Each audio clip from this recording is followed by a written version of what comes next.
If you want to build an automation that never forgets to remind the client of the appointment they scheduled with you, then this is the video for you. I'm going to be showing you how to build that exact automation using an 8N. Alright, so let's get started immediately right into it. And first of all, I want to show you how it actually works. Now, to show you, there are already two events scheduled out. So the sales call and the discovery call as test data. And then when you go to the Google Sheet, I have one already logged, and that is the sales call one. So let's go ahead and run it. So the only one it should run, seeing as I already ran the sales call one, is the discovery call. So let's go ahead, execute the workflow. And as you can see, it went ahead and it already sent the 24-hour email reminder because 24 hours has already passed. And let's go ahead and check the email that it actually sent to that email. And here we go. As you can see, there's the email sent to them. And as you could have seen already in the automation, it was already getting ready to send the 3-hour email reminder. Now I'm going to show you exactly how to build this automation right here that you see. But in case you already want to go ahead and grab it, seeing as if the one that I already have is perfect for the appointment reminders that you want to have, then you can already go ahead and download it, and the link in the description where it's already built out, and you just need to configure and set up some stuff so it actually matches yours, and go ahead and change the emails so it actually matches your type of emails that you want to send. But without further ado, I'm going to show you how to actually build this. Now, before we start, I need you to have a Google Sheet document already ready with named whatever you want it to be named, but it's important that you have these two columns. So the event ID and the logged at ID. The event ID is like a unique number used to identify each event so it doesn't get repeated again when the automation runs daily to check which ones to send the reminders to. And the log data is the times that it saves, so when it last updated. So if there's a log, that means it's already being executed and it won't be executed again. Alright, now for the purpose of the fact that I'm going to be showing you that, I'm going to remove all of this right here. Alright, and now we have it right here. So the very first thing you want to go ahead and put down is schedule. Type schedule right there. So the schedule trigger, and you want to make it so that it checks every single day at a specific time. And don't worry, I'm going to show you how to prevent it from duplicating and sending the same one to the same person over and over and over. So you want to go ahead, pick a time. I'm going to pick 8 a.m. and that's when the automation is going to start every single day. So click start, and that's all you need to do. Then right after that, you need to actually go ahead and grab the events inside of the calendar. So type in Google Calendar, and you want to go ahead and grab get many events because you want all of them, and we're going to filter it out. So here you want to say return all, and now you want to go ahead and you want to check for events that are already scheduled 24 hours in the past. So for that, I already have it in my notes, so I can already have it, but this is the one that you're going to place down. So you want to go ahead, you want to copy that one, and then right now you want to go ahead and you're just going to grab the ones for 30 days going forward. All right, so then you go ahead and you put that right there. And what this basically does in simple terms, the after is the minimum date that you want and the before is the maximum date that you want. And now that you have all of that, go ahead and pick your calendar. In this case, it's mine right here. So get new events, so then you go ahead and you grab the new events right there. And now what you want to go ahead and do is actually filter it out to the events that have been confirmed and actually have people that will be attending. So they actually are appointments basically. So let's go ahead. We want to add 3 conditions right here. The very first one is where we're going to be checking the status to make sure that it has actually been confirmed. You're going to go ahead, type in the status like that, and then you want to type in confirmed because that will mean that it's actually been confirmed. Now what you want to check here right here is the event start date, and to make sure that it's actually not empty right there. Then you go ahead, click time and date, and you want to pick is not empty, so it'll check if the date is not empty. Then right after that, you now want to check if you actually have attendees. So attendees are basically the person that will be attending the appointment.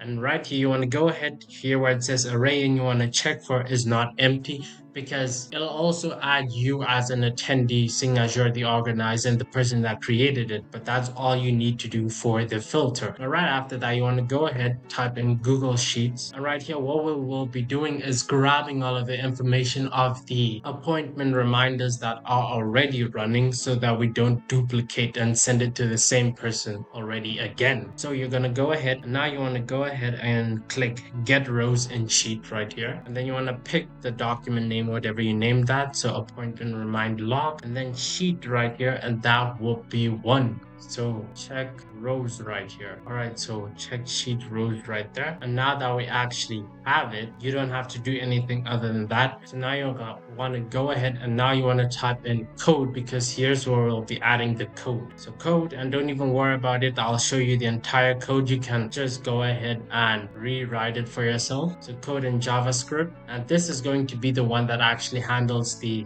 preventing the duplication and also filtering out the ones that do not need to be run again. So let's go ahead, and I want you to copy all of this. I'm going to copy it, copy. So now I'm going to take all of that and put it inside of there, and basically I'm going to show you all this slowly, so in case you're busy typing it out, so you can just see what exactly I typed. Right, so as you can see, go down there, go down there, go down there, and then the output right there. Now remember, you can slow down the video, but let's go ahead and continue. So dedupe plus guard. All right, so this will prevent any duplications from happening, so that it does not get sent and already pass through the ones that do not get deduplicated, so they continue running.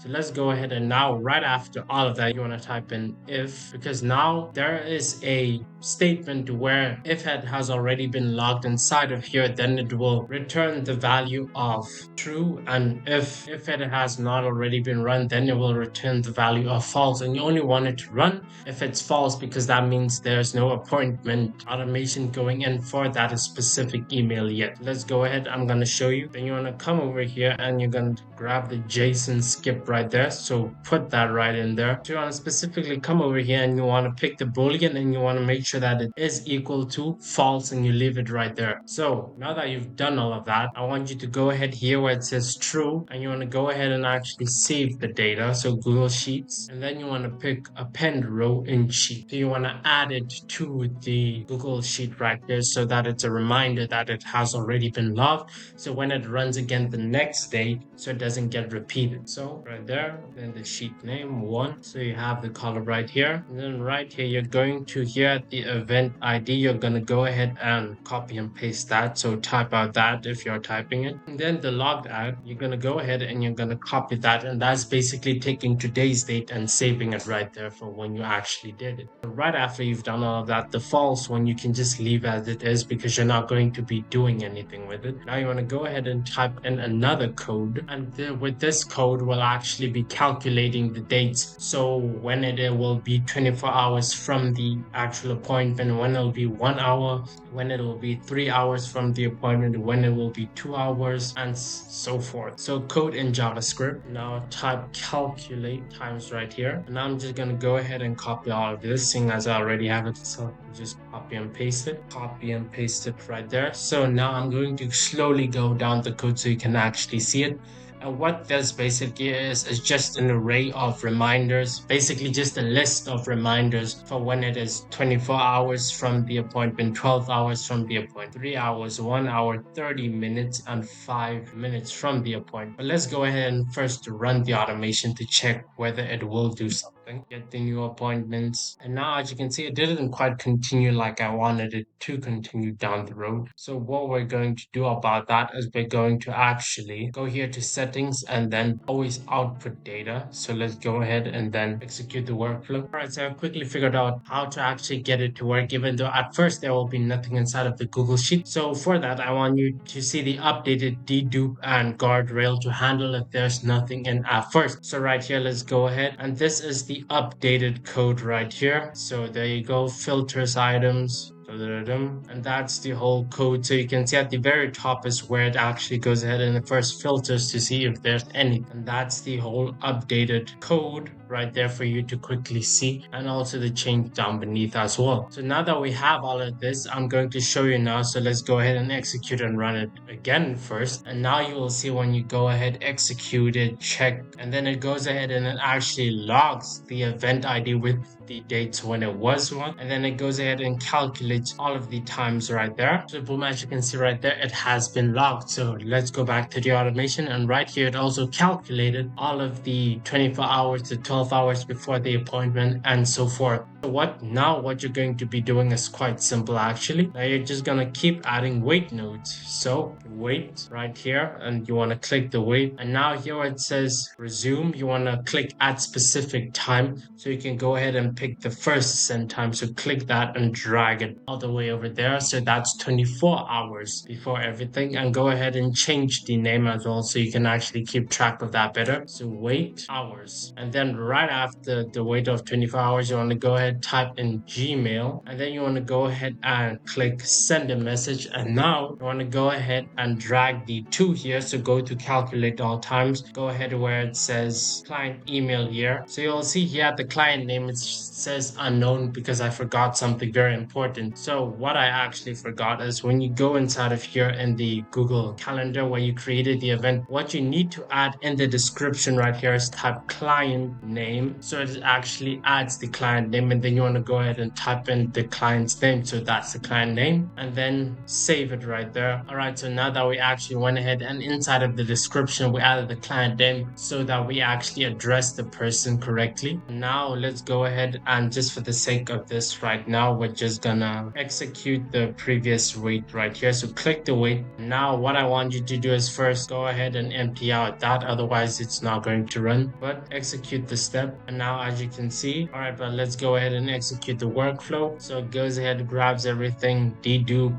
goes ahead, flows through, and there we go, as you can see right there. So to wait 24 hours, and let's go ahead and reactivate that right there. So now this time what I want you to notice is that inside of the calculate all times right here, you will actually see that the name has been passed, which was in the description inside of the event. And if you do not add anything, it will just simply put unknown right there because it does not know who to send it to. And then you can go ahead and from here do whatever you want. So add whatever subject you want to add. So tomorrow, and I'm going to put the event title as a reminder so that they're more aware of what I'm referring to. And then the email type, change that to text, and then the message expression. And then I'm going to go ahead and quickly paste all of the message there that I already have. And one thing I want to show you, I'm just going to type it out because I forgot to actually paste it. So I'm just going to go ahead, and then the client name, you want to drag that all the way there to personalize the email. Then type out A there, boom. And that is perfect right there. I'm just going to leave it short and simple. So let's go ahead. Then I want you to come to the options and then append innate and attribution. You want to toggle that off. And then the sender name, you want to go ahead and put in your own name. If you do not do that, it'll just replace it with your email instead, which I would not recommend.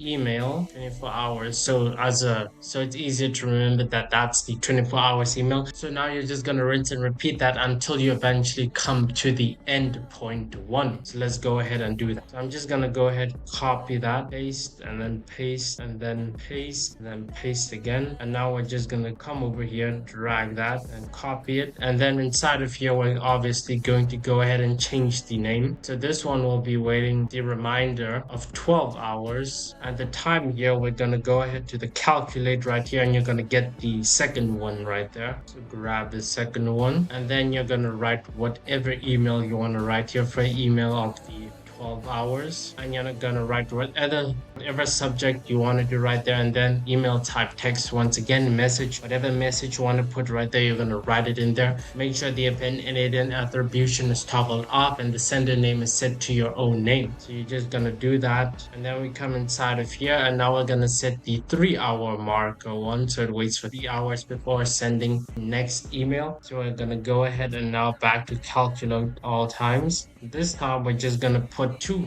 and then go ahead and type out the email. We're just going to rinse and repeat that. And because of the fact that we're rinsing and repeating everything, I'm just going to skip all this forward. All right, and that is everything right there. So I just went ahead and did it fast forward. So 3 hours to 1 hour. I just basically what I kept doing right there is changing the timer to 3, and the next one is 4. So that's basically the calculated times at which it should actually send send the email, so it's 30 minutes away from that date that they scheduled the time. And that is basically how you set up everything. So you can go ahead, and now you need to go ahead and publish it. Don't forget to go ahead and publish it so it's always active. So then it will just do it automatically on its own, check every single day for any new appointments, and then go ahead and start the appointment for the new ones. And then in case there are no new ones, then just not duplicate it. Once again, don't forget that you can get this in the link in the description already built out for yourself, so you don't need to go ahead and build it. But that brings us to the end of the video, and I hope you found this useful, and I hope that this is very time saving, as I do not want you to spend a lot of time where you do not need to, and that this helps you expand your business.